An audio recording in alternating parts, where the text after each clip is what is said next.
Chapter 3. Have you ever drank so much that you thought you would surely die? And then instead of dying, you just merely had an out-of-body experience accompanied by a guardian angel of sorts telling you to wake up? Yeah, I hate when that happens. When I was 5, I had the chicken pox so bad that I had a dangerously high fever. The crazy thing is, I remembered my hallucinations vividly.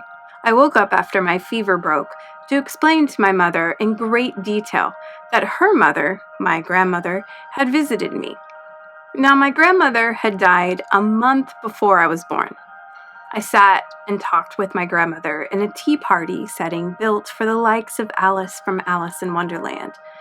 We discussed in great length and in a most peculiar grown-up manner everything that was wrong with my mother.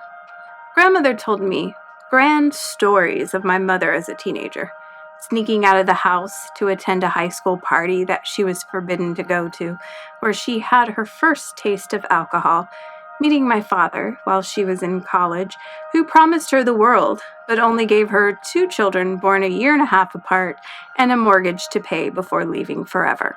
What a swell guy. I had never known much about my father. Mother never spoke of him, but my ghostly grandmother filled in the blanks. I knew enough to consume the rest of my lifetime with a distrust of the male sex. When I told my mother the entire tale, I was rather pleased with myself and in meeting my grandmother. My own mother stood over me, shaking, before she struck me across the face so hard that some of the chicken pox on my face ruptured in disgusting oozes. That was the only time my mother ever smacked me in such a mommy dearest fashion. I learned from then on never to speak of visits with dead relatives, and then more importantly, suppress these visits, and thus the innocence and wonder of a world unseen is crushed in a gifted child. I woke the next day following my out-of-body experience with the worst headache I have ever endured in my life. Fumbling to get up and retrieve my pajama bottoms was my first priority. Second was to medicate. I searched my medicine cabinet until I found my Advil bottle. I filled a bathroom cup with water at the sink and downed 3 capsules in one gulp. I ventured to the living room to find everything in its usual place. I filled up the cat's food dish and grabbed my phone. Of course, I had a gazillion notifications from various social networks, a dozen missed calls from my oh-so-concerned friends. To top it all off, I had a couple hundred text messages. Yes, I had that many people worried about me, or just nosy. My head hurt too bad to go through each and every one, so I ignored them. I opened up my email and tapped out a quick message to my mother, who had neither cell nor Facebook, to please come pick me up at the airport when I arrived. I would not be able to rent a car like I had originally planned. Oh, the field day my family would have with that one. I surprisingly noticed that it was still quite early in the day. Well, 10 in the morning, but after the night I had, I was surprised to be up at all. I went back into the bathroom and decided a shower was in order. The steam helped clear my head, and the hot water eased my tense muscles. As I washed my hair, I digested the dream I had. Was it really a dream or a true out-of-body experience? I decided to do what the good witch, or guardian angel, suggested and make some decisions. This required me to be more awake and alert. I hurried with my shower, got out, wrapping a towel around my body, then quickly tried to blow dry my hair. There really is no way to quickly blow dry my hair. I skipped the whole product applying, which I thought would save time, but my hair became more unmanageable than ever. I have this thick, coarse mass of a mane. I kept it long as a security measure, I guess. I looked in the mirror and turned off the blow dryer. Nowhere near finished drying it, I quickly did my best to run a brush through it before pulling it up in a bun on top of my head. I went out to the living room, still wrapped in the towel, and grabbed my phone. A quick glance at the bank account showed me I had more than enough money for the things I had in mind for the day. I threw on undergarments, a pair of jeans, and a sweater before lacing up my old combat boots.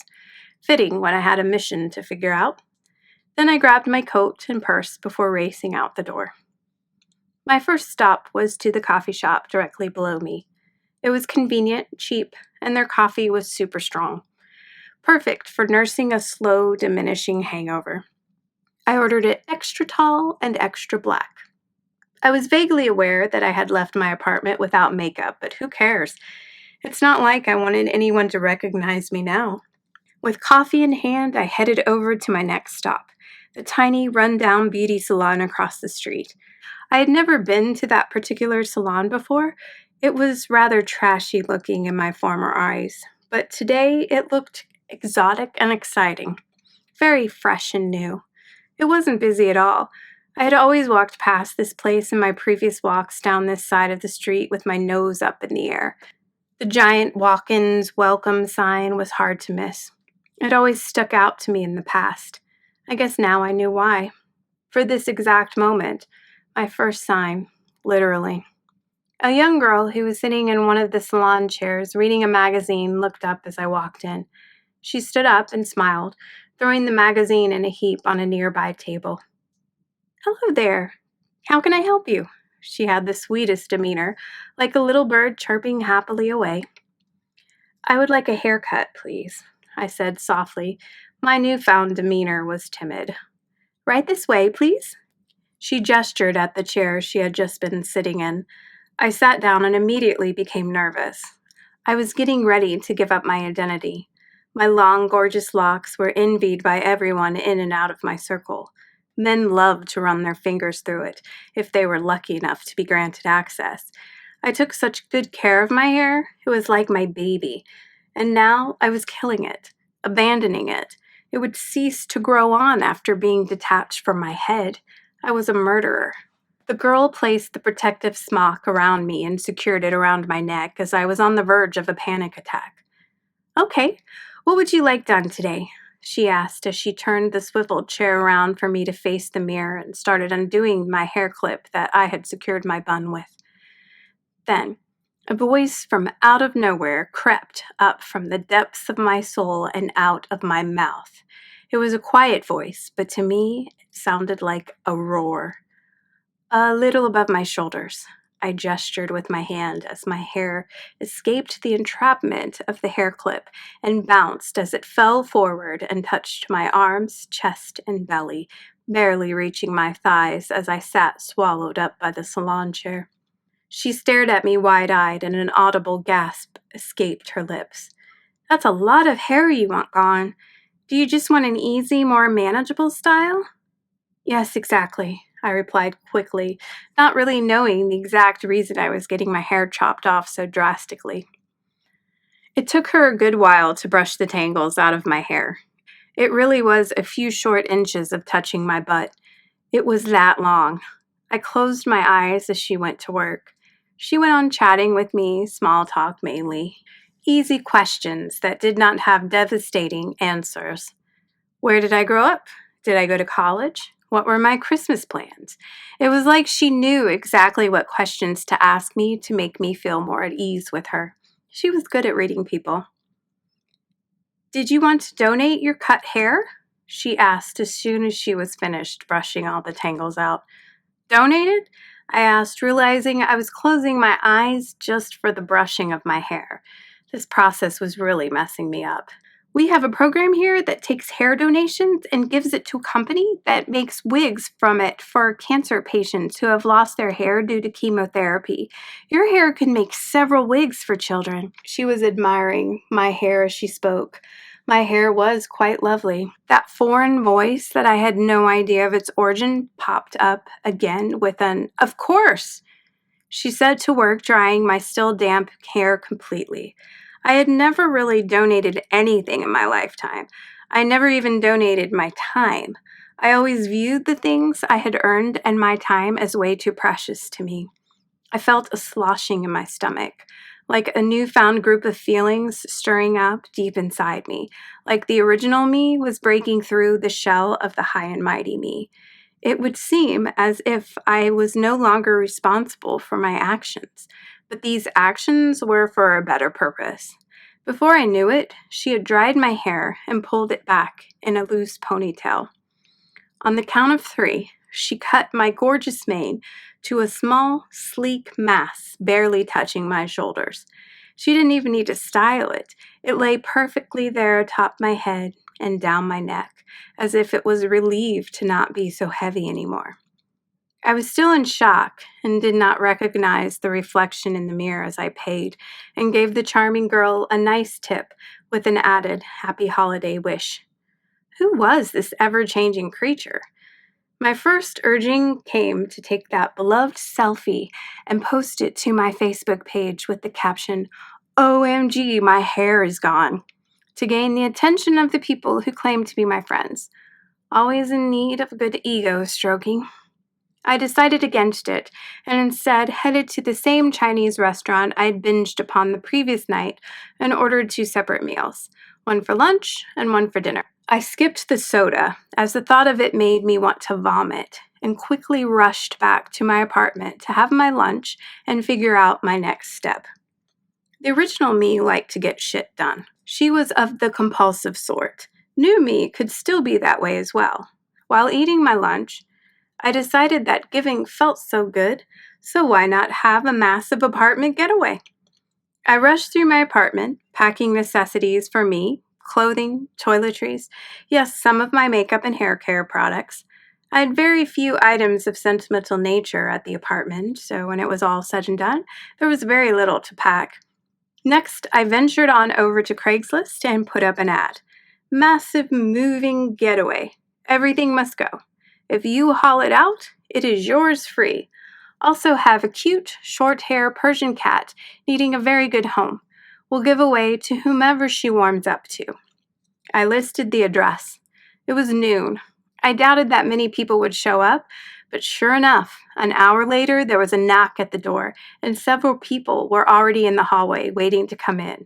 To each person, I told that the items in the far left corner, my suitcase, coat, purse, laptop bag, and roll-up case, were off limits.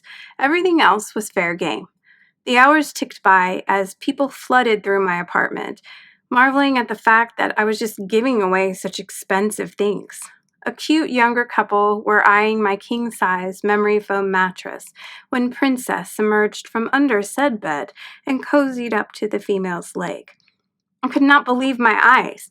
I never saw that cat, and here she was begging for someone else to take her.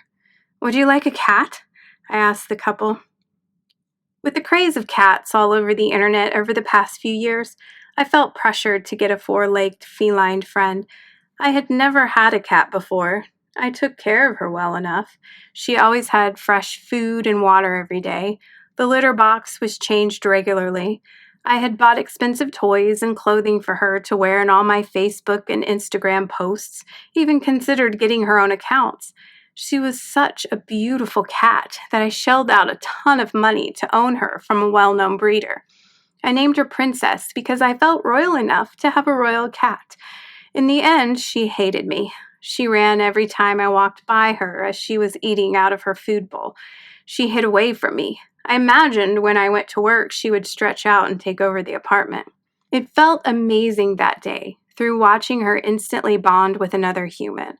A pang of guilt soared through me as I had given her a miserable first 2 years of life, all because she did not like me at all. I did not like me at all either. I was becoming incredibly soft, though, wasn't I? 5 hours later, and my apartment was completely empty. Nothing was left. I should have thought ahead about that, as I now had nothing to sleep upon or a microwave to heat up my food. I ate cold Chinese noodles with my hands for dinner. I stripped completely naked as I opted to just wear the same clothes the next day, and I did not want to get into my suitcase. I curled up on the carpeted floor of my bedroom. It was strange, a desolate abode for my now desolate life.